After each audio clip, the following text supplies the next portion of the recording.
Masayang nasilayan ng mga residente at libu-libong mga turista ang makulay at magandang fireworks display na bahagi ng closing program na isang linggong Session Road in Bloom sa lungsod ng Baguio. Sa huling araw ng event ay dumagsa ang libong mga turista sa lugar kung saan halos mapuno at magkagit-gitan ng mga tao sa magkabilang bahagi ng pamosong Session Road. Ayon sa ilang turista na nakabahagi sa naturang event, masayang masaya sila na muling makabisita sa summer capital ng bansa at saktong natunghayan ang ganda ng Session Road in Bloom sa lungsod. From Laguna po kami, pumasyal po kami ng mga barkada ko po dito para matuklasan namin ang lamig ng Baguio. Masaya, kahit siksikan. Nag-enjoy ba kayo? Nag-enjoy? Opo. Ganun din po. Kahit traffic, pero bawi naman dito. Kasi malamig. Tapos yung ambience ng Baguio, talagang mawawala yung problema mo kahit saglit lang.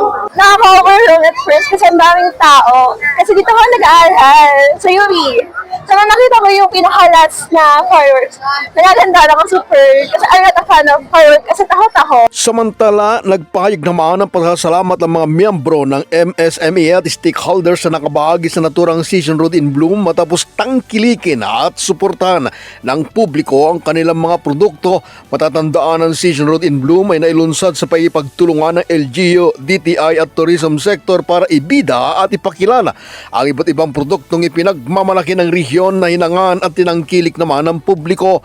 Ayon sa magkapatid na sina Kia Angheng at Dennis Dizon, may-ari ng isang kilalang grill and restaurant sa lungsod ng Baguio, masaya sila sa naging resulta ng kanilang mga kita dahil sa pagtangkilik ng kanilang mga customer matapos magustuhan ang kanilang mga inihandang menu na naging patok din sa naturang Session Road in Bloom. Actually, masaya siya. So, we've been doing this for 10 years. 15 years.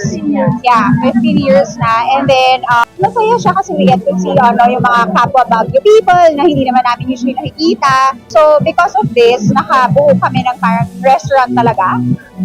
Yun. So, it's located sa Military Cut-Off. Okay naman po yung daloy ng mga tourist ngayon.